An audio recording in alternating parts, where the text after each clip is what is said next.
Hello, नमस्कार दोस्तों। आप सभी का फिर से हमारे इस ऑनलाइन प्लेटफॉर्म पर आपका स्वागत है।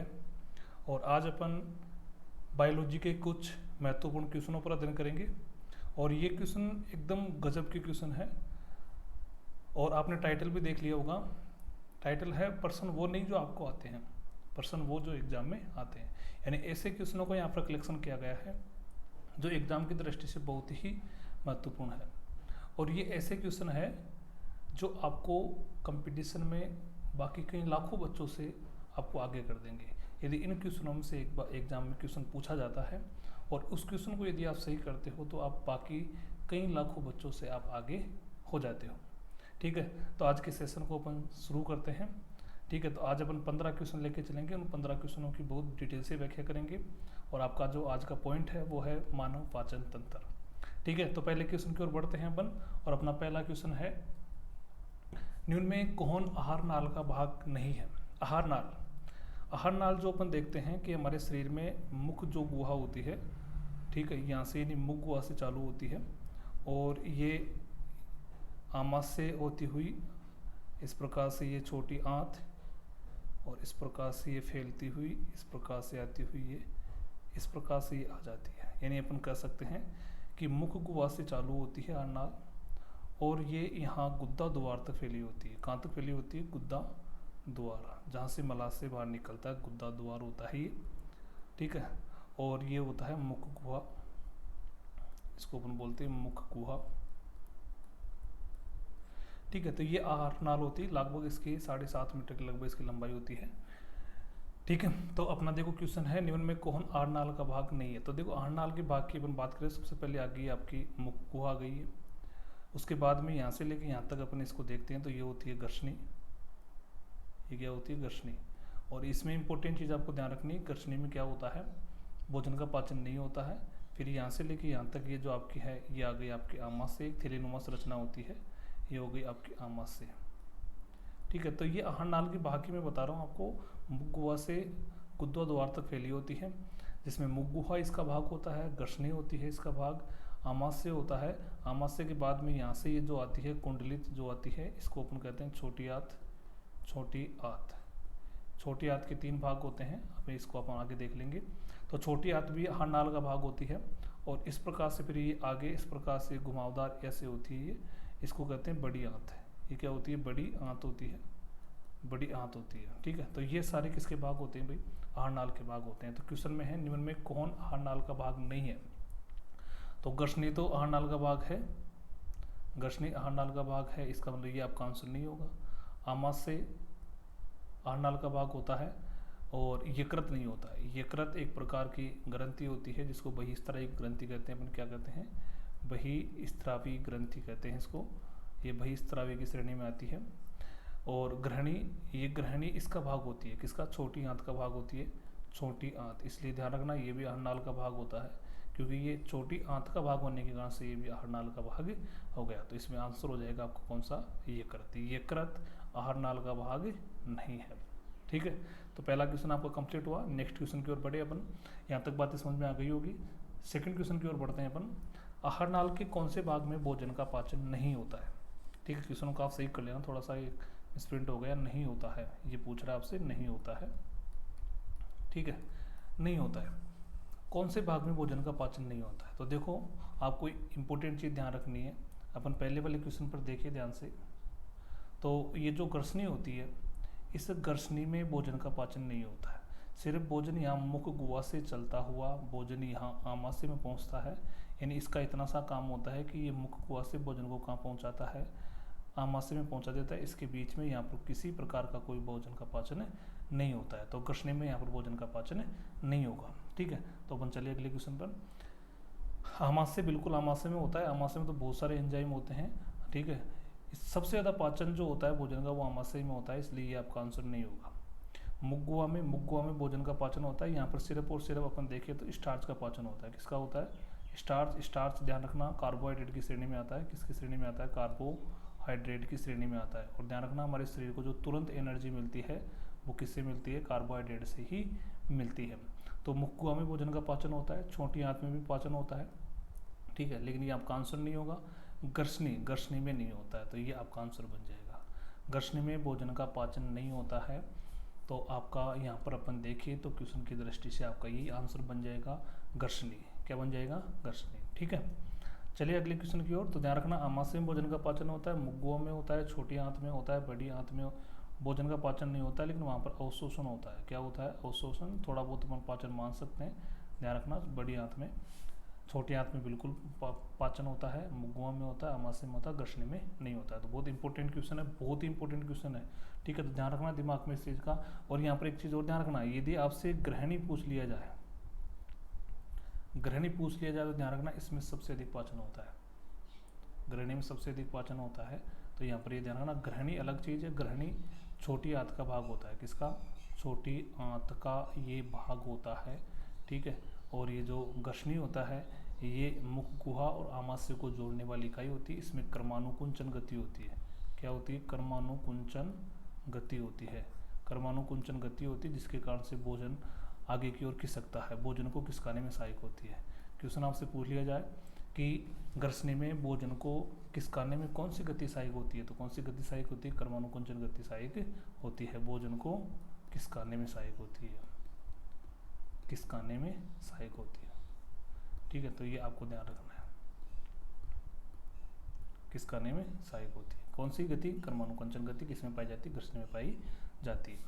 ठीक है, तो अगले क्वेश्चन की ओर बढ़ते हैं अपन। अगला क्वेश्चन आपका है, निम्न में दांत का प्रकार नहीं है। देखो भाई, 4 प्रकार के दांत पाए जाते हैं हमारे मुंह में। 4 प्रकार के दांत पाए जाते हैं, जिनमें एक तो होता है इंसाइजर।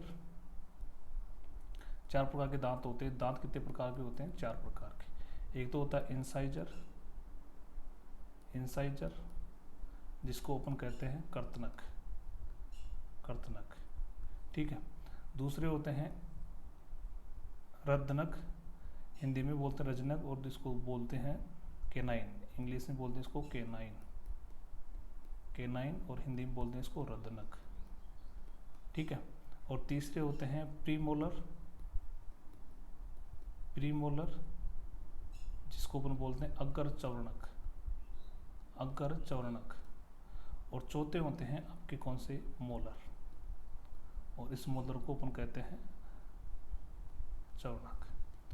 इस प्रकार से अपन देखें तो ये आपके 4 प्रकार के दांत होते हैं। ठीक है, इंसाइजर, केनाइन, प्रीमोलर और मोलर। तो आपके क्वेश्चन पर अपन देखें तो क्वेश्चन निम्न में दांत का प्रकार नहीं है। तो इंसाइजर दांत का प्रकार होता है, अभी मैंने आपको बताया इंसाइजर दांत का प्रकार होता है, इसलिए ये तो आपका आंसर नहीं बनने वाला। मोलर भी होता है, ये भी नहीं बनेगा। केनाइन ये भी नहीं होता है। प्रीमोलर ये भी होता है, इसलिए ये भी आंसर आपका आंसर नहीं बनेगा। तो ये चारों के चारों ही आपके दांत होते हैं, लेकिन इनमें अगला 5वां ऑप्शन है कोई नहीं।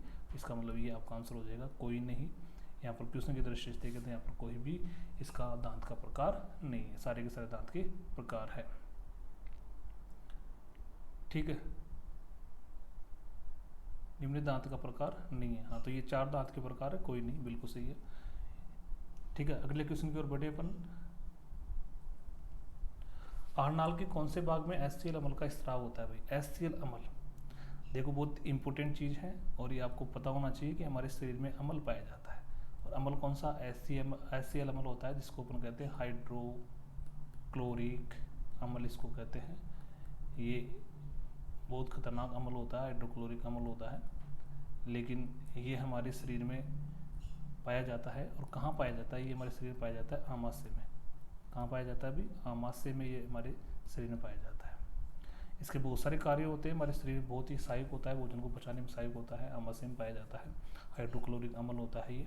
ठीक है, तो अपन बात करें आहार नाल के कौन से भाग में एचसीएल अम्ल का स्राव होता है भाई, तो कहाँ होता है? आमाशय में होता है, तो ये आपका आंसर हो जाएगा आमाशय। छोटी आंत में नहीं होता है, मुगुआ में नहीं होता है, शुद्रात्र में नहीं होता है। शुद्रात्र भी ध्यान रखना छोटी आंत का ही भाग होता है। किसका होता है? छोटी आंत का। आ रहा है कि मजा नहीं आ रहा है क्वेश्चनों में? ठीक है, अगले क्वेश्चन की ओर बढ़ते हैं अपन। बहुत प्यारा क्वेश्चन था। आहार नाल के कौन से भाग में एचसीएल अम्ल का स्राव होता है? तो आमाशय में होता है एचसीएल अम्ल, इसको हाइड्रोक्लोरिक अम्ल कहते हैं। ठीक है, और इसके कार्य अपन देखें तो कार्य की मैं यहाँ पर बात करूँ तो इसका कार्य होता है, एक तो भोजन को अम्लीय बनाता है। भोजन को क्या बनाता है? अम्लीय बनाता है। एक भोजन में जो जीवाणु सूक्ष्म जीव आते हैं, सूक्ष्म जीव जो आते हैं, उन सूक्ष्म जीवों को क्या कर देता है? नष्ट कर देता है। और एक इसका कार्य होता है, ये पेप्सिन जो एंजाइम होता है, जो प्रोटीन पाचक एंजाइम होता है, उस पेप्सिन एंजाइम को क्या कर देता है? सक्रिय बना देता है, सक्रिय बना देता है। तो ये इसके कार्य होते हैं। ठीक है, अगले क्वेश्चन की ओर बढ़ते हैं। यहाँ तक 4 क्वेश्चन आपके कंप्लीट हुए, मेरे हिसाब से मैं मान रहा हूँ कि आपके समझ में आ रहा होगा। ठीक है, अगले क्वेश्चन की ओर बढ़ते हैं अपन। निम्न में कौन सा HCl अम्ल का कार्य है? ये लो अगला क्वेश्चन जो अपन ने पहले डिस्कस किया वही आपका क्वेश्चन हो गया। ये भोजन को अम्लीय बनाता है, बिल्कुल बनाता है, ये इसका कार्य होता है भाई, ये हम भोजन को अम्लीय बनाता है, ये इसका कार्य, तो सही है बिल्कुल बात। ये प्रोटीन पाचक एंजाइम को सक्रिय, अभी बताया मैंने, प्रोटीन पाचक एंजाइम कौन सा? प्रोटीन पाचक एंजाइम कौन सा? Pepsin enzyme. कौन सा? पेप्सिन एंजाइम को ये क्या करता है? सक्रिय बनाता है। और कहाँ होते हैं ये सारे एंजाइम? ये होते हैं आमाशय में। कहाँ होते हैं? आमाशय में, क्योंकि HCl अम्ल भी कहाँ पाया जाता है? आमाशय में पाया जाता है। ठीक है, और ये जठर ग्रंथियों के द्वारा स्त्रावित होता है। कहाँ पर? आमाशय में जठर ग्रंथियाँ होती हैं, उन जठर ग्रंथियों के द्वारा ये क्या होता है? स्त्रावित होता है। और इसकी HCl अम्ल से जो आमाशय होती है उसको सुरक्षा प्रदान करती है श्लेष्मा झिल्ली। कौन सी झिल्ली? श्लेष्मा झिल्ली। ये श्लेष्मा झिल्ली होती है, ये क्या करती है? HCl अम्ल होता है वो बहुत खतरनाक होता है, तेजाब की तरह होता है ये, तो इससे रक्षा करती है आमाशय की। कौन? श्लेष्मा झिल्ली करती है। ये भी ध्यान रखना, ये भी क्वेश्चन भी यहाँ से प्यारा क्वेश्चन बन सकता है। ये प्रोटीन पाचक एंजाइम को सक्रिय, कौन सा एंजाइम? पेप्सिन एंजाइम को सक्रिय करता है, बिल्कुल सही बात है। ये भोजन के साथ आए हुए सूक्ष्म जीवाणु को नष्ट कर देता है, ये भी बात बिल्कुल सही है, ये भी सही है और ये भी बात सही है।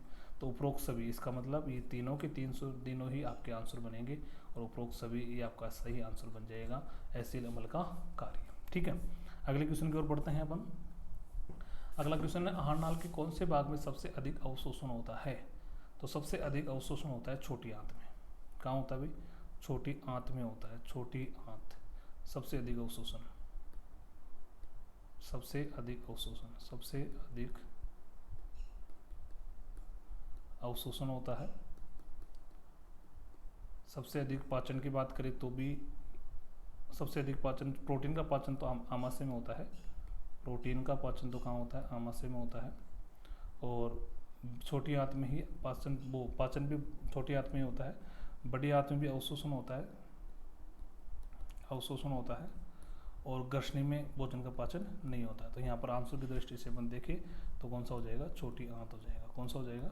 छोटी आंत हो जाएगा। ठीक है, अगले क्वेश्चन की ओर बढ़े अपन। अग्नाशय रस में कौन सा एंजाइम नहीं पाया जाता है? अग्नाशय रस में देखो भाई लाइपेज पाया जाता है। अग्नाशय रस ये अग्नाशय ग्रंथि के द्वारा स्त्रावित होता है, अग्नाशय ग्रंथि। और ये ग्रंथि एक प्रकार की अपन बात करें तो ये एक प्रकार की मिश्रित ग्रंथि होती है। कैसी होती है? मिश्रित ग्रंथि। मिश्रित ग्रंथि का मतलब ये होता है कि ये अंतःस्रावी भी होती है। कौन सी? अंतःस्रावी ग्रंथि भी होती है। कौन सी ग्रंथि? अग्नाशयी ग्रंथि। अंतःस्रावी ग्रंथि होती है और ये बहिस्रावी ग्रंथि भी होती है। बहिस्रावी यानी कहने का मतलब अंतःस्रावी ग्रंथि हार्मोन्स स्त्रावित करती है और बहिस्रावी ग्रंथि एंजाइम स्त्रावित करती है। क्या? एंजाइम। तो अग्नाशय ग्रंथि के द्वारा एंजाइम भी स्त्रावित होते हैं और हार्मोन्स भी स्त्रावित होते हैं। ठीक है, इसलिए ये मिश्रित ग्रंथि होती है, अग्नाशय ग्रंथि। तो कभी कभार क्वेश्चन सीधा सीधा आपसे ये पूछ लिया जाता है कि निम्न में से कौन सी मिश्रित ग्रंथि है? तो अग्नाशय ग्रंथि आपको ध्यान रखनी है। और अग्नाशय ग्रंथि के द्वारा जो एंजाइम या जो रस स्त्रावित होता है उसी रस को अपन क्या कर देते हैं? अग्नाशय रस कह देते हैं। क्या कर देते हैं? अग्नाशय रस। अग्नाशय रस कहते हैं। और इस अग्नाशय रस में बहुत सारे पाचक एंजाइम पाए जाते हैं। लाइपेज पाया जाता है इसमें। ठीक है, इसमें माल्टेज पाया जाता है, इसमें एमाइलेज पाया जाता है। जो लाइपेज होता है वो वसा का पाचन करता है। किसका पाचन करता है? वसा का। ठीक है, तो मैं इसमें देखो जो भी चीज़ें आ रही है काम की, जो आपकी चीज़ें हैं, मैं एक क्वेश्चन में लगभग ये मान के चलो कि 3 से 4 क्वेश्चन तैयार करने की कोशिश कर रहा हूँ। लाइपेज एंजाइम वसा को वसीय अम्ल और ग्लिसरीन में बदलने का काम करता है। कौन सा एंजाइम? Lipase enzyme. माल्टेज जो एंजाइम होता है वो माल्टोज को ग्लूकोज में बदलने का काम करता है। ये ग्लूकोज यानी ये माल्टोज पर काम करता है। किस पर? माल्टोज। और एमाइलेज एंजाइम होता है ये स्टार्च को किस में चेंज करता है? ये माल्टोज में चेंज करता है। किस में? माल्टोज में चेंज करता है। यानी अपन कार्बोहाइड्रेट का पाचन कर सकते हैं। तो यहाँ पर आ जाएगा कोई नहीं, इसका आंसर हो जाएगा। ठीक है, क्योंकि ये तीनों के तीनों तो अग्नाशय रस में पाए जाते हैं, इसलिए यहाँ पर आपका कोई नहीं, इनमें से ऐसा कोई सा भी नहीं है जो एंजाइम रस में अग्नाशय रस में पाया जाता हो। ठीक है, आगे अपन देखते हैं, अगले क्वेश्चन की ओर बढ़ते हैं। अगला क्वेश्चन है कुफर कोशिकाएं कहाँ पाई जाती है? बहुत प्यारा क्वेश्चन है। तो आपको दिमाग में अच्छी तरीके से सेट कर लेना है। खूपर कोशिकाएं या इसको अपन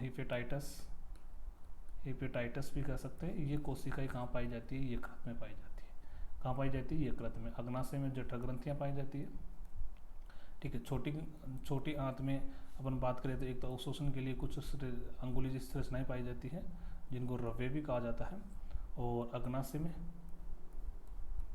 ठीक है, अग्नाशय ग्रंथि होती है और ये ग्रंथि अग्नाशय रस से स्रावित करती है जिसमें बहुत सारे एंजाइम पाए जाते हैं। ठीक है। तो 8 क्वेश्चन अपने कंप्लीट हुए। अगले क्वेश्चन की ओर बढ़ते हैं अपन। तो आपको क्वेश्चन, कुफर कोशिकाएं कहाँ पाई जाती है? यकृत में पाई जाती है। यकृत से भी बहुत प्यारा क्वेश्चन बनता है। यकृत की अपन यहाँ पर बात करें तो ध्यान रखना, यकृत में सबसे अधिक, हमारे शरीर में सबसे अधिक पुनरुद्भवन की प्रक्रिया पाई जाती है।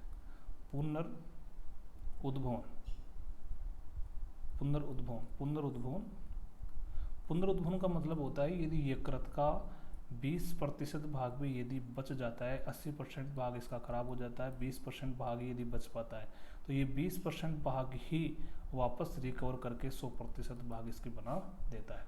यानी यदि यकृत का 80% भाग नष्ट हो जाए, 20% भाग बचे, तो 20% भाग ही वापस पुनरावृत्ति करता हुआ वापस 100% यकृत का निर्माण कर सकता है।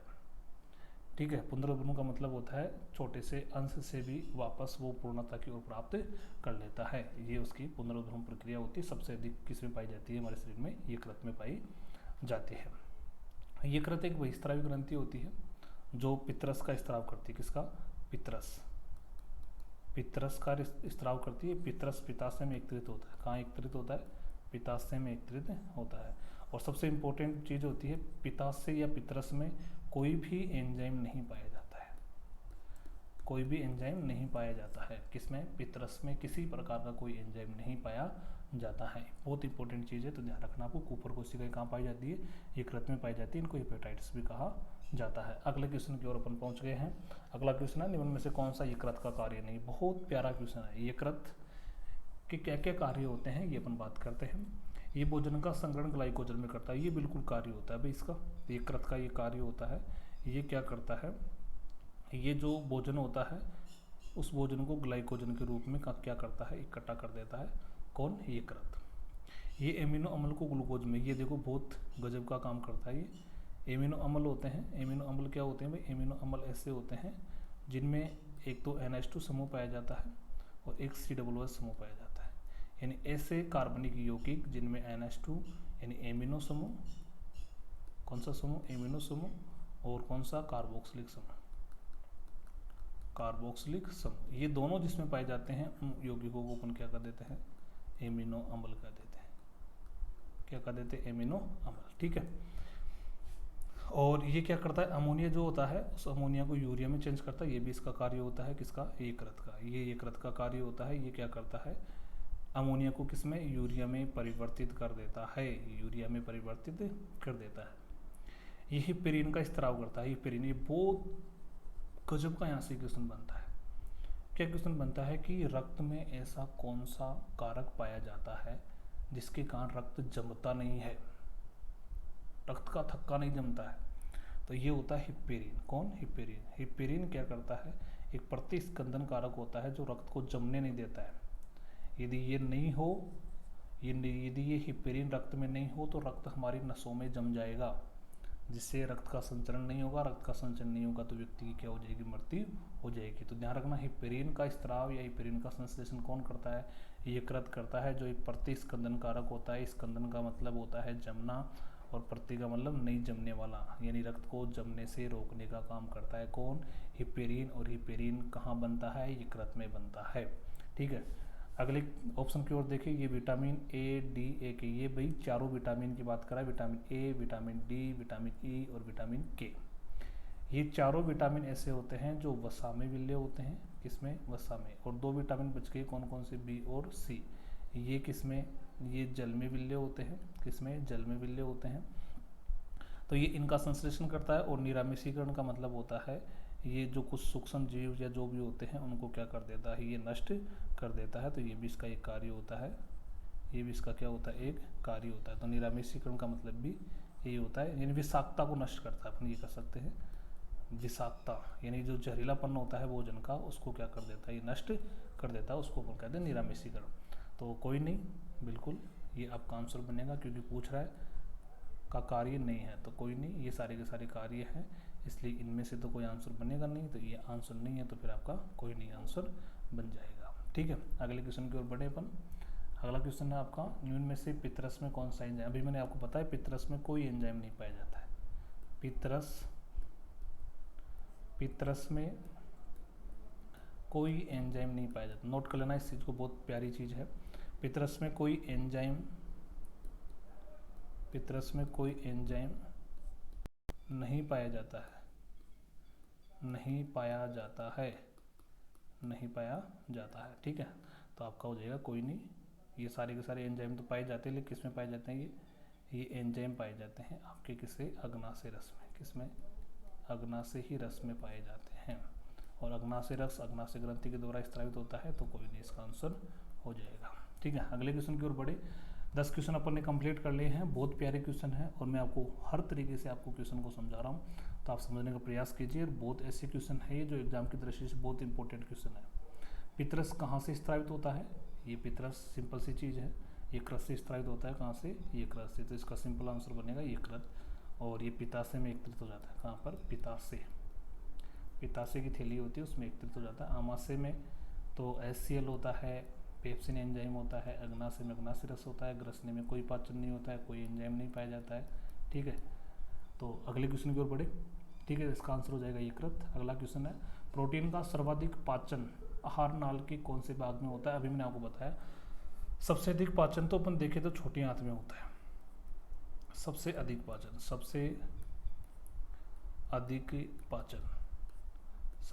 पाचन कहाँ होता है, छोटी आंत में होता है।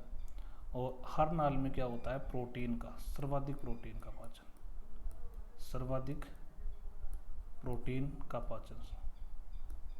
का पाचन। ठीक है, और मुखगुआ में सिर्फ और सिर्फ किसका पाचन होता है, कार्बोहाइड्रेट का होता है, ये भी आपको ध्यान रखना है, सिर्फ और सिर्फ कार्बोहाइड्रेट का पाचन होता है मुख में, और किसी भी पदार्थ का पाचन नहीं होता है। बड़ी आंत में अवशोषण होता है, केवल क्या होता है, केवल अवशोषण की प्रक्रिया होती है। बड़ी आंत में केवल अवशोषण होता है, किसमें, बड़ी आंत में, यहाँ पर पाचन का काम नहीं होता है। ठीक है, तो यहाँ पर चारों की मैंने आपको अच्छी तरीके से बातें बता दी, तो आपका आंसर हो जाएगा आमाशय। प्रोटीन का सर्वाधिक पाचन आहार नाल के कौन से भाग में होता है, आमाशय में होता है, तो यहाँ पर आपका आंसर बनेगा कौन सा बन जाएगा, आमाशय बन जाएगा। ठीक है, चलिए अगले क्वेश्चन की ओर। अगला क्वेश्चन है, निम्न में से छोटी आंत का भाग नहीं है, ये इंपॉर्टेंट चीज़ है भी। छोटी आंत के 3 भाग होते हैं, किसके, छोटी आंत और बड़ी आंत दोनों के ही 3 होते हैं। बड़ी आंत भी मैं लिख देता हूँ यहाँ पर, बड़ी आंत, इसका पहला भाग होता है छोटी आंत का, जिसको अपन कहते हैं ड्यूडेनम बोल दो या ड्यूडेनिम बोल दो, जिसको हिंदी में कहा जाता है ग्रहणी। तो देखो ग्रसनी और ग्रहणी में अंतर होता है, ग्रहणी ड्यूडेनम को कहा जाता है। दूसरा इसका भाग होता है जुजेनम, जिसको बोलते हैं मध्यात्र। और तीसरा इसका भाग होता है ईलियम, जिसको कहा जाता है शुद्रात्र कहा जाता है। ठीक है, तो इसमें कॉलम, आपका आंसर तो बन ही गया, आपका आंसर बन गया कौन सा, कॉलम इसका भाग नहीं होता है, किसका, छोटी आंत का भाग नहीं होता, तो किसका होता है, बड़ी आंत का भाग होता है। बड़ी आंत के भी 3 भाग होते हैं, पहला होता है इसमें रेक्टम, दूसरा होता है कॉलम, और तीसरा होता है रेक्टम, कॉलम, और एक इसका होता है भाई रेक्टम, कॉलम, और होता है रिक्कम, रेक्टम और कॉलम, CCR होते हैं ये, इसको शॉर्ट में अपन याद कर सकते हैं, और ये होते हैं DGI। ठीक है, रेक्टम, कॉलम और रिक्कम ये होते हैं, और इसके ड्यूडेनम और जुजेनम और इलियम, ये इसके 3 भाग होते हैं। 3 बड़ी आंत के भाग होते हैं और 3 ही किसके होते हैं, छोटी आंत के भाग होते हैं। तो ये ध्यान रखना था, आपका क्वेश्चन था निम्न में छोटी आंत का भाग नहीं है, छोटी आंत का भाग कौन सा नहीं होता, कॉलम किसका भाग होता है, बड़ी आंत का होता है। किसका होता है, बड़ी आंत का होता है। ठीक है, तो यहाँ पर अपना ये क्वेश्चन कंप्लीट हुआ। 13वें क्वेश्चन को अपन ने कंप्लीट कर लिया। अगले क्वेश्चन की ओर बढ़ते हैं। अगला क्वेश्चन आपका निम्न में से पितरस का कार्य है। पितरस ध्यान रखना, आपसे कभी कभार क्वेश्चन पूछ लेता कि पितरस की प्रकृति होती है, तो पितरस की प्रकृति ध्यान रखना क्षारीय प्रकृति होती है। और जब ये खुद क्षारीय होगा तो भोजन को भी क्या बनाएगा, क्षारीय बनाएगा। तो ये भोजन को क्षारीय बनाता है, ये इसका कार्य है, बिल्कुल सही है, ये इसका कार्य होता है भाई, ये इसका कार्य होता है। ये पायस्थीकरण का मतलब होता है जो वसा होता है उस वसा की बड़ी गोलिकाओं को छोटी छोटी गोलिकाओं में बदल देता है। बड़ी गोलिका होती है किसकी, वसा की, उनको छोटी गोलिकाओं में बदल देता है या उनको तोड़ देता है, अपन ये कह सकते हैं। बड़ी गोलिकाओं को छोटी छोटी गोलिकाओं में क्या कर देता है, तोड़ देता है। तो ये पायस्थीकरण का कार्य भी करता है। कौन, पितरस। कहाँ से स्त्रावित होता है, यकृत से स्त्रावित होता है। कहाँ से, यकृत से। इकट्ठा कहाँ होता है, इकट्ठा होता है पित्ताशय में। ये वसा के बड़े बड़े अणुओं को छोटे छोटे अणुओं में तोड़ देता है, ये मैंने अभी बता ही दिया आपको, यही पायस्थीकरण होता है। तो उपरोक्त सभी इसका आंसर बन जाएगा। तो ये अपन ने 14 क्वेश्चन को कंप्लीट कर लिए हैं। ठीक है, अगला क्वेश्चन अपन देखते हैं। अगला क्वेश्चन और आपका आज का अंतिम क्वेश्चन भी वही बनेगा। ठीक है, अगला क्वेश्चन है, निम्न में से कौन से रोग में यकृत प्रभावित होता है। बहुत ही प्यारा क्वेश्चन है भाई, बहुत प्यारा क्वेश्चन है। इसमें बच्चे बहुत ज़्यादा कन्फ्यूज होते हैं। तो आज हम बात करते हैं यकृत को प्रभावित करने वाले रोग कौन कौन से होते हैं। देखो भाई, पीलिया में बिल्कुल यकृत प्रभावित होता है। पीलिया में क्या होता है, आपने देखा होगा कि जो मूत्र होता है वो पीले रंग का हो जाता है।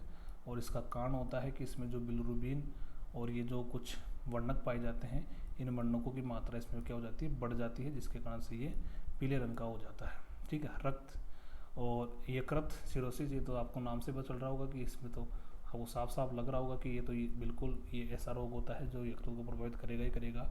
हेपेटाइटिस, ये भी क्या करता है, ये एक वायरस जनित रोग होता है हेपेटाइटिस। ठीक है, तो इससे भी क्या होता है, यकृत प्रभावित होता है, इससे भी यकृत प्रभावित होता है और इससे भी यकृत प्रभावित होता है। यानी पीलिया भी यकृत को प्रभावित करता है, यकृत सिरोसिस भी यकृत को प्रभावित करता है और हेपेटाइटिस भी यकृत को प्रभावित करता है। तो अपन बात करें तो यहाँ पर इसका डी आंसर बनेगा सभी। इन सभी से, इन तीनों के तीनों रोगों से ही कौन प्रभावित होता है, यकृत प्रभावित होता है। तो आज के सेशन को अपन यहीं कंप्लीट करने वाले हैं। मेरे हिसाब से बहुत प्यारे क्वेश्चन थे, आप इनको बार बार देखिएगा। इस वीडियो को आप शेयर कीजिए, चैनल को सब्सक्राइब कीजिए और अपने यार दोस्तों को शेयर कीजिए। ठीक है, इसी प्रकार से अपन आगे भी इन्हीं क्वेश्चनों के या अगले जो पॉइंट होंगे उन पॉइंटों के क्वेश्चनों को अपन आगे सीरीज के रूप में लेके चलने वाले हैं। तो आप बने रहिए हमारे साथ। ठीक है, धन्यवाद। आज के सेशन को यहीं कंप्लीट करते हैं। बहुत बहुत धन्यवाद, बहुत बहुत धन्यवाद।